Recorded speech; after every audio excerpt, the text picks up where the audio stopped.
guys, welcome to lecture number 6. Today we're talking about the Roman Empire. To give you guys some background, which we talked about last lecture, we are in Rome, obviously, which is in central Italy in Europe. And we're talking about a time period that is about 2,000 years ago, which we'll talk a little bit more about the time period in our next couple slides. To give you guys some context, the Roman Empire is what comes after these three events. So we have the Roman Republic, which leads to Caesar, and Caesar leads to Augustus. Okay? So just to recap, the Roman Republic is when we have our 12 tables of laws, and when we have a group of powerful people voting on things for others. So if you remember last lecture, we have the patricians. Remember, that's how we think of the word patriarchy, of powerful men, the patricians, and the Roman senators. And these people, these men, would vote on issues that have to do with the Roman Republic. So let me give you guys an example of what a republic is versus a democracy. In ancient Athens, every man that could vote would vote on an issue. And that seems like a lot. That's why they did it with black and white stones, usually like a yes or no question. So if I had a question, should we build a new bathhouse? Let's say, should we build a new bathhouse or like a pool? Every single man that could vote would put a black stone for no or a white stone for yes. And at the end, someone would count them all up. Well, in a republic, we vote for people who make decisions for us. So in America, we have a republic. So for example, if we wanted to make a new harbor on the Mohawk River, not every person in Schenectady would vote for that, but people that we've chosen in Schenectady would vote using our voice. Does that make sense? So you have a representative. That's how I remember. Republic starts with an R, representative starts with an R. That's how I like to remember. So anyway, the Roman Republic is when it was a kind of a form of democracy. People were voting. There was the 12 tables of laws. And then comes along Caesar, who, if you remember, he was a military general, and he was upset with how things were running in the Roman Republic. And he does a coup. He does a takeover of the government, and he crowns himself the emperor. And his nephew, his chosen heir, Augustus, takes over when Caesar is murdered by the senators. Now think about it, you guys. Why would the senators want to murder Caesar? Well, the senators were part of a republic. They didn't like what Caesar was doing because they were taking away their power, the power of the people. So anyway, Augustus is in charge, but we'll talk more about those today. I want to keep going. Our times of the Roman Empire are kind of those gladiator times, you know, the Colosseum, which was the photo of our last slide. And the Roman Empire is between 47 BC and 476 AD. Now I want to pause here and go over some date terminology. Up until now, our dates have been getting smaller and smaller, closer to 0. And as you guys can see now, we've switched. We're going to be going from BC to AD. So just to give you guys an idea, remember, this would be 47 going down to 46, 45, and then eventually we hit 0. Then it starts again, 1, 2, 3, whatever. So BC and AD are Christian ideas. So we have before Christ, and AD is a Latin term, Anno Domini, which is in the year of our Lord. That's what that means in Latin. And many historians would like to change that because not everyone in the world, not everyone who studies Christianity, who studies history, is Christian. But we can't exactly just stop the clock. We can't say, never mind, this isn't the year 2020 AD anymore, and stop using that, the idea of Jesus, because then our time would be screwed up. So historians have changed this to not be Christian anymore, and it's just before Common Era, and then CE is Common Era. So right now, we're in the year 2020 CE. Okay? And like I said, this is the time of the gladiators and the Colosseum and some pretty interesting leaders. So I'm going to take you on a tour of the Roman Empire by talking about the leaders. And this is going to be part of your homework assignment, to choose one of these leaders and write about what you think of them, what life would be like for someone living there. Just kind of put yourself in the perspective. So if we have an empire, the rulers are called emperors, and many of them were good, many of them were bad, and there are a couple that were truly insane. So let's get started. And I've gotten all of this information from a great PBS website that you guys can use to do your homework. So I want to give you guys a really quick tour of this website. It's from PBS.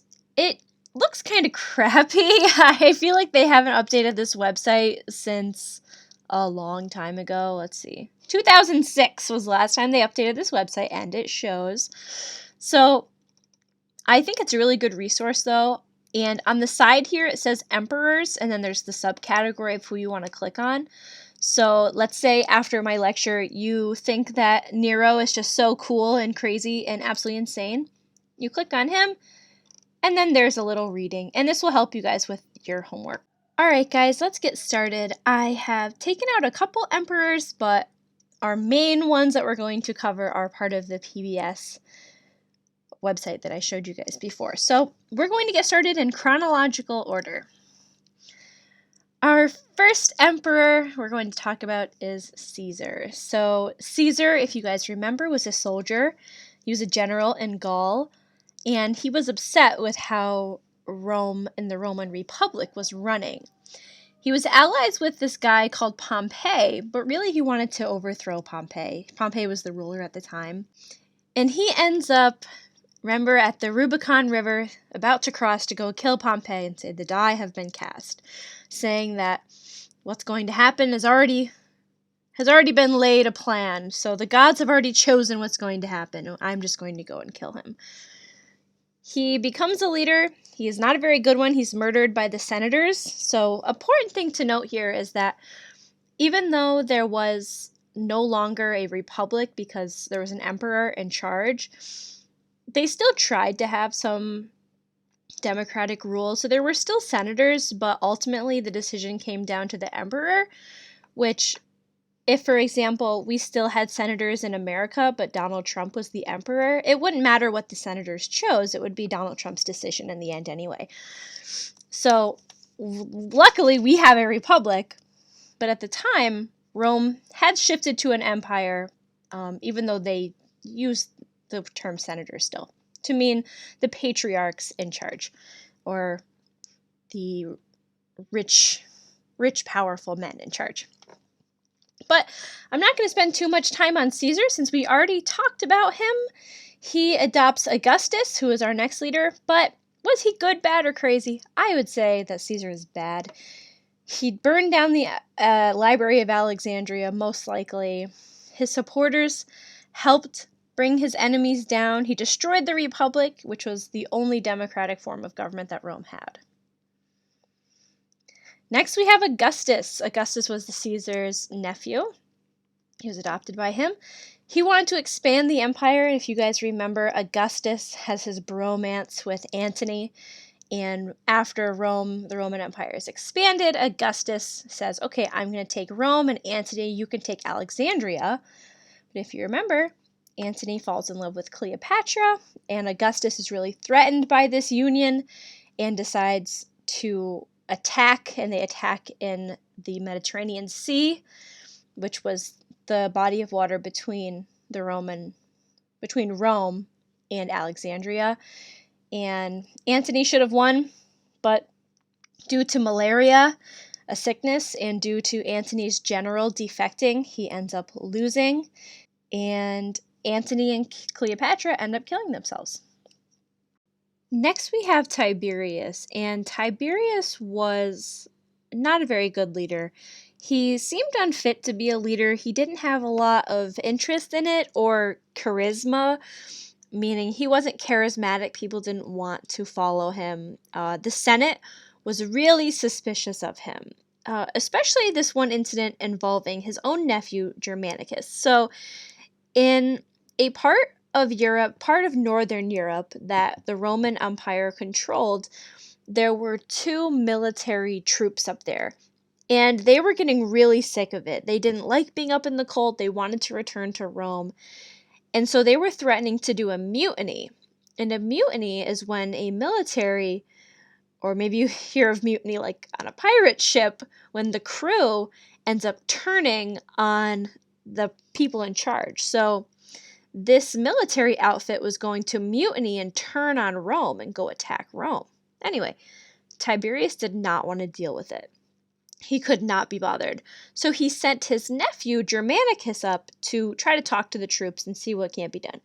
Well, Germanicus fixes the situation and people love him.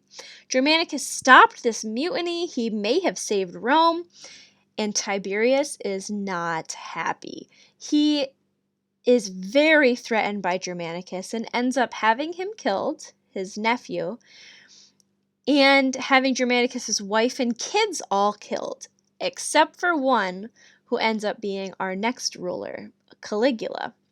But still on Tiberius, he begins to be really paranoid, especially in the later stages of his life, and he goes to an island called Capri. And on this island, he basically is engaged in some really cruel acts, some unsavory sexual acts with minors, and he lives out the rest of his days on Capri. So, if I was going to say is he good, bad, or crazy, Tiberius is just a bad leader. He was not only weak, he had the whole issue with the mutiny and with Germanicus and his crimes on Capri, let alone killing his own family members.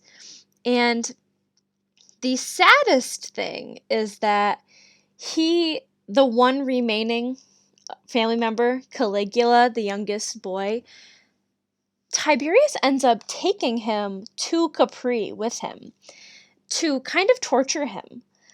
So Tiberius killed his whole family, but he becomes kind of like a slave to Tiberius, and Tiberius was just not a good guy. Moving on to Caligula. Caligula was not his actual name. Caligula is kind of a Latin term for little boots, because his mom used to dress him up in soldier's boots, like to be a soldier when he was a little kid. Kind of cute. Anyway, Caligula was a good kid, and at one point he gets really ill, and when he recovers, he's crazy. Like, he's crazy now. Caligula descends into madness. He was extremely cruel. It would be really random. He would have people put to death, but he would have them put to death really slowly and agonizingly. He would kill people and then have their families come and cheer like it was a party. He tried to stop Christianity, so he would torture the early Christians, and he was a pretty crazy kind of guy. He forced some senators to kiss his feet and grovel at him. He would go to weddings to stop the wedding just to end up raping the woman because he could. He was the emperor. He had unlimited power. He was running out low on money, so he would backstab families. And the kind of interesting thing about Caligula to me is he would walk on the beach and collect seashells, which he said were spoils of the conquered ocean.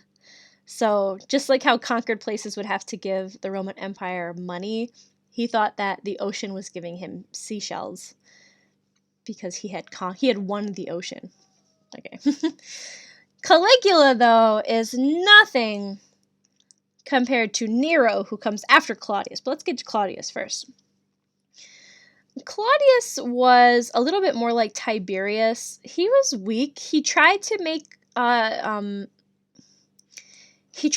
improvements for the lives of women, slaves. He tried to fix the judicial system, but he was really weak, and he treated people with a lot of respect, but almost like too much for an emperor. Like, he would apologize to people all the time, and emperors don't really do that. Anyway, Claudius conquers Britain, which we'll get to a little bit later, and he has some issues with his wives. So his first wife is Messalina, and she ends up having this affair, and Claudius can't even stop her from having the affair.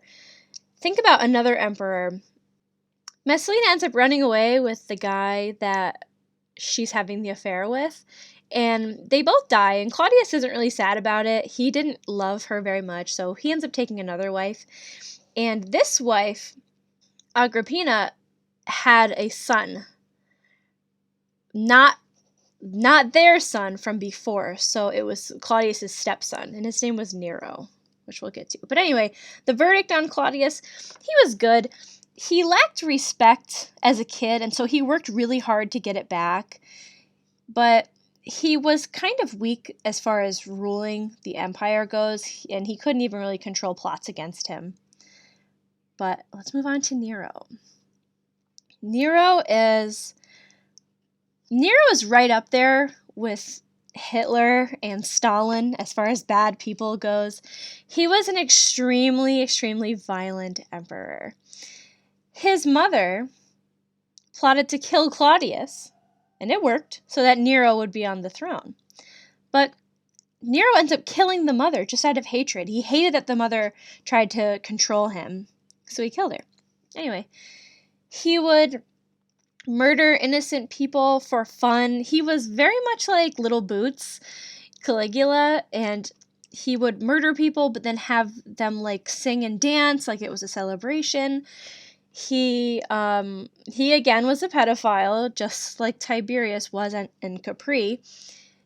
And he started off as good, but he was so weak and just like really not right, that he ends up losing power, and people plot to kill him, and Nero ends up killing himself so that other people can't kill him, which kind of shows you how not right that Nero was in the head.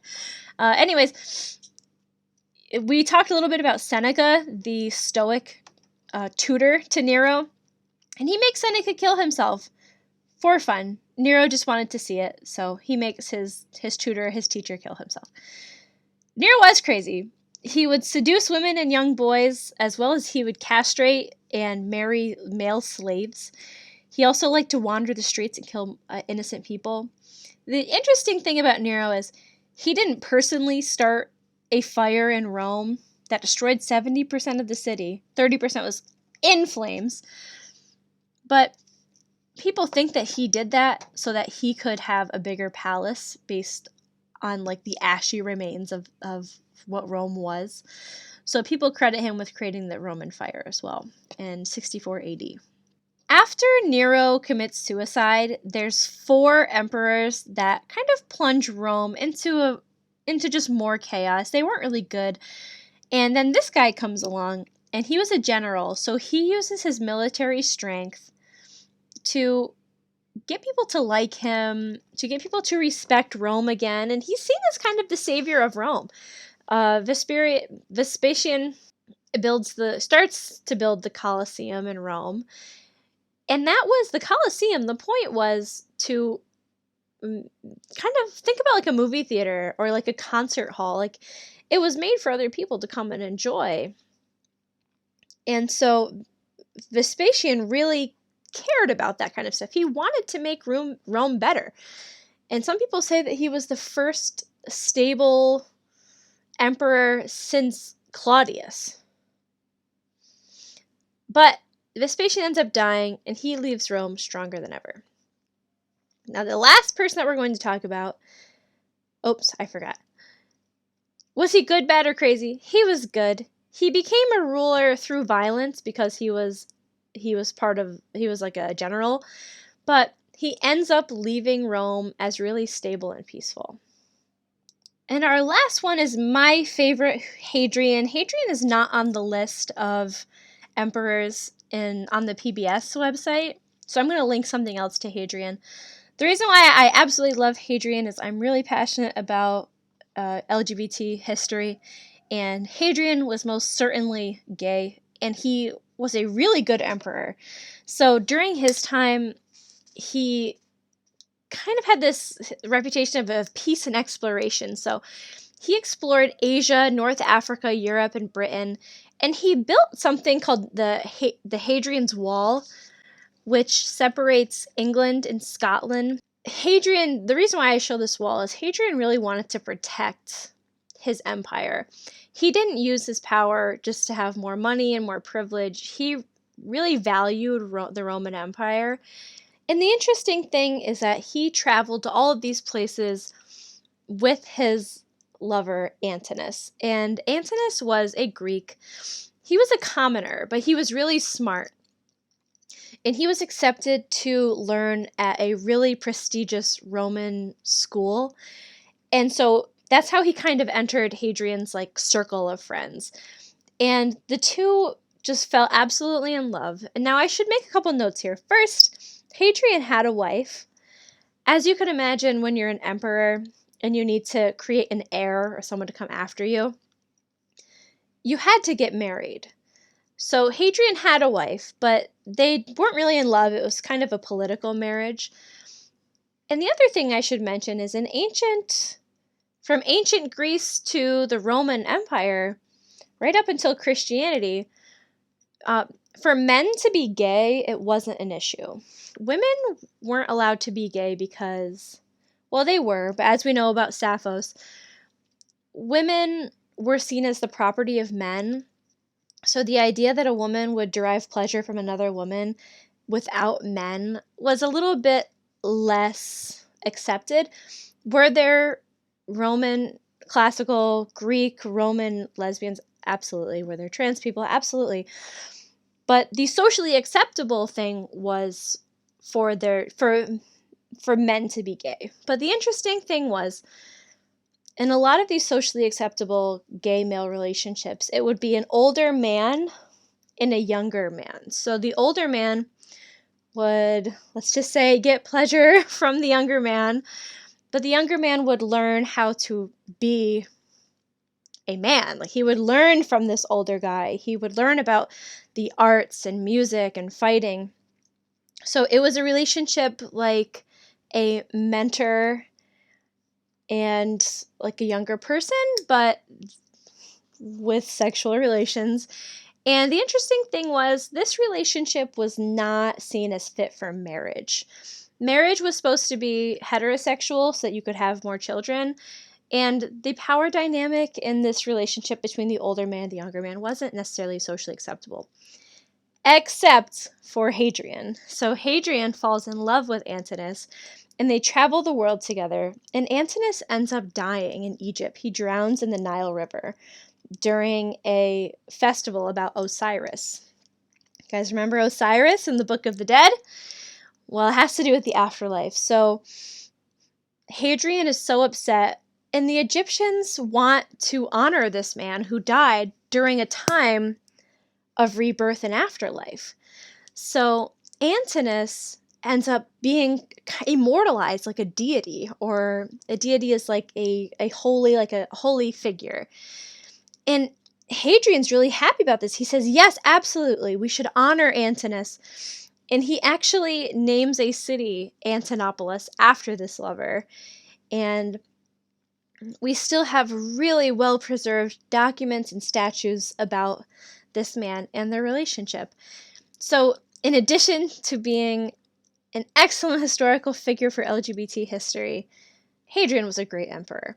He moved troops out of the Middle East so that they could have more peace. He built Hadrian's Wall, which separates England and Scotland, and he explored the world and made peace with the places that he went. So this is where we're going to stop today for this lecture. I know we didn't talk as much about culture in the Roman Empire, but I wanted to make sure you guys knew the leaders, and we're going to be talking about culture the next couple lectures because we are going to be talking about the start of Christianity and of Islam as well. So I'm going to end there for today. If you guys want to use that PBS resource, I'm going to link it into Blackboard. But our homework assignment is going to be on our Roman Empire emperors, so make sure you check that out. Okay, bye.